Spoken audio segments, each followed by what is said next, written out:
10వ కీర్తన 13వ వచనం. దుష్టులు దేవుని తృణీకరించుట ఎలా, నీవు విచారణ చేయవని వారు తమ హృదయములలో అనుకొనుట ఎలా.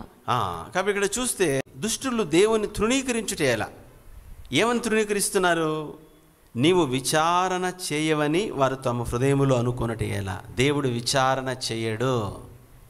దుష్టులు అనుకుంటున్నారు మేము ఏం చేసినా నడుస్తుంది, మేము ఏం చేసినా చెల్లుతుంది. దేవుడేం పట్టించుకోడు. కాబట్టి ఒకడి మీద ఒకడు పోతున్నాడు, దౌర్జన్యాలు చేస్తున్నాడు, మానభంగాలు, దోపిడీలు, దొంగతనాలు, బలవంతుడు బలహీనుడి మీద పడుతున్నాడు. ఆ విధంగా ఇదంతా విచ్చలవిడి జీవితం. కారణం ఏమిటంటే దేవుడు ఏం చేయడు అనేది అభిప్రాయం. నాస్తికత్వం రావడానికి కారణం ఏమిటంటే దేవునిలో ఉన్న ఒక విధానం. ఏమిటి ఆ విధానము? ఆయన తప్పు చేసేటప్పుడు, అంటే మనిషి ఏదైనా చేసేటప్పుడు ఆపడు. బైబిల్ కూడా ఎంతో స్పష్టంగా చెప్తుంది. ఆదాము అవ్వ వెళ్ళి ఆ తినవద్దన్న పండు అది కోసుకొని తింటున్నప్పుడు టక్కన వచ్చి చేయబట్టుకొని, అవ్వ ఏం చేస్తున్నావు, నేనేం చెప్పాను అని లాగేస్తే ప్రాబ్లం లేదు. కానీ అలా చేయలేదు. బైబిల్ అలా చెప్పట్లేదు. ఆమె కోసుకోవడము దేవునికి తెలుసు, తీసుకోవడము దేవునికి తెలుసు, తినడము దేవునికి తెలుసు, తిని తన భర్తకి ఇవ్వడం కూడా దేవునికి తెలుసు. అంత తెలిసిన మన దేవుడు ఏం చేస్తున్నాడు? అది పెద్ద లాజికల్ క్వశ్చన్. కాబట్టి దేవుని యొక్క విధానం ఏమిటంటే దేవుడు చెప్తాడు, అంతే చెప్తాడు. నువ్వేం చేసినా దేవుడు అనుమతించాడు, కానీ ఇన్వాల్వ్ అవ్వడు. ఎప్పుడు ఇన్వాల్వ్ అవుతాడు? నువ్వు చేయాల్సినంత చేసేసి తిరిగేసి ఏం చేయాల్సి చేసి అంత అయిపోయినాక అప్పుడు ఆయన ఇన్వాల్వ్ అవుతాడు. ఏంటన్నా ఇలా అయిపోతుంది, ఏంటక్క ఇలా అయిపోతుంది, ఎందుకు అలా అయిపోతుందన్నా, ఎందుకు ఇలా నాకు అస్సలు అర్థం కావట్లేదన్నా. నీకు అర్థం కాకపోయినా ఆయనకు సమస్తం తెలుసు, ఆయన ఖచ్చితంగా చేస్తున్నాడు, అంతే. కాబట్టి దేవుని యొక్క విధానం మనం తెలుసుకుంటే భయపడతాం, జాగ్రత్తగా ఉంటాం, జీవితం మీద జాగ్రత్త ఉంటాం. ఎందుకంటే మనం చేసిన దానికి వచ్చే కాన్సిక్వెన్సెస్ మనం అనుభవించాలి, అంతే. దేవుడు అలా రాసి పెట్టాడు. సరే, కాబట్టి దుష్టులు ఏం చేస్తున్నారంటే దేవుని తృణీకరిస్తున్నారు. ఏమని? దేవుని దూషిస్తున్నారు, తృణీకరిస్తున్నారు. దేవుడు ఏమీ చేయడని ఇష్టం వచ్చినట్టు అన్యాయం చేస్తూ ఉన్నాడు. కాబట్టి నేను ఏమి చేసినా పర్వాలేదు అనుకుంటున్నారు దుర్మార్గులు. ఏం చేసిన వాడికి ఏం అవ్వట్లేదు కాబట్టి మనకేమనిపిస్తుంది? వాడిని ఏదో ఒక విధంగా దెబ్బతీయాలి, నన్ను ఇంత కొట్టి ఇంత నాశనం చేసి ఇంత దెబ్బతీస్తాడా, కాబట్టి నేను ఏమైనా ప్రతీకారం తీర్చుకోవాలి.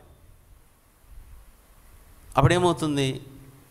ఇప్పుడు వైలెన్స్ అంటే ఇదంతా హింస ప్రారంభించబడుతుంది. కారణం ఏమిటంటే అన్యాయం జరిగిపోతుంది, అన్జస్టిస్.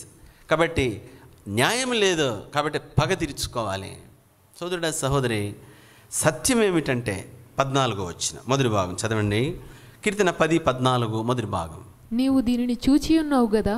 నీవు దీనిని చూచి ఉన్నావు కదా. హల్లెలూయా. నీవు చూచి ఉన్నావు కదా అంటే దేవుడు చూస్తున్నాడు కానీ ఏం చేయట్లేదు కదా. తర్వాత భాగం చదవండి. వారికి ప్రతీకారము చేయుటకై నీవు చేటును పగను కనిపెట్టి చూచుచున్నావు. హల్లెలూయా. కనిపెట్టి చూచుచున్నావు. నీవు చూచుచున్నావు. కేవలం చూచే దేవుడు మాత్రమే కాదు, వారికి ప్రతీకారము చేయుటకై, న్యాయముగా ప్రతీకారం చేయుటకై నీవు చేటును పగను కనిపెట్టి ఉన్నావు. కాబట్టి దేవుడు న్యాయంగా ప్రతీకారం తీరుస్తాడు, న్యాయంగా ప్రతీకారం తీరుస్తాడు. సోదరుడు సహోదరి, నా అనుభవపూర్వకంగా నేను చెప్తున్నాను, దేవుడు న్యాయవంతుడు.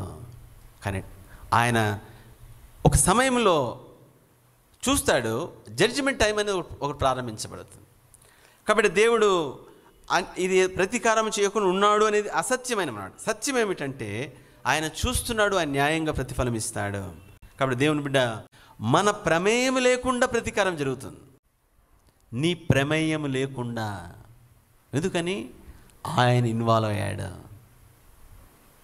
దేవుడు ఇన్వాల్వ్ అయ్యాడు. అనుకోసం ఎంతో స్పష్టంగా అంటున్నాడు, నీవు దీనిని చూచుచున్నావు కదా, వారికి ప్రతీకారము చేయుటకై నువ్వు చెడును పగను కనిపెట్టి చూచుచున్నావు, కనిపెట్టి ఉన్నావు. కాబట్టి దేవుని బిడ్డలు పగ ప్రతీకారాలకు వెళ్ళకూడదు అంటే ఈ సత్యం తెలిస్తే వెళ్ళకొని ఉంటారు. వెళ్ళాల్సిన అవసరం లేదు. మనం వెళ్తున్నామంటే వాక్యం తెలియదని అర్థం. వాడు 2 దంతాడు, మనం 4 దంతా, వాడు 8 దంతాడు, వీటిలో వచ్చేస్తాం అంతే. నువ్వు దంతి వాడు దంతి, గొప్పతనం ఏముంది? అది కాదు. దైవిక విధానం, స్పిరిచువల్ వేస్ డిఫరెంట్ అనమాట, పూర్తి వ్యతిరేకం. నువ్వు పగ, ప్రతీకారము, అరుపు కరుపు, తిట్టుకు తిట్టు, ఒకటి తిట్టిన 10 తిడతాను. దేవుని బిడ్డ, that is not our way. Spiritual వే ఏమిటంటే దేవుడు ఇన్వాల్వ్ అవుతాడు. సోదరుడ, సహోదరి, ఇది ఆషామాష వ్యవహారం కాదు. ఏదో 2 మాటలు చెప్పి చప్పట్లు, తాళాలు, పాటలు, పద్యాలు వెళ్ళిపోవడం కాదు. It's real life. ఇది నిజం అన్నమాట.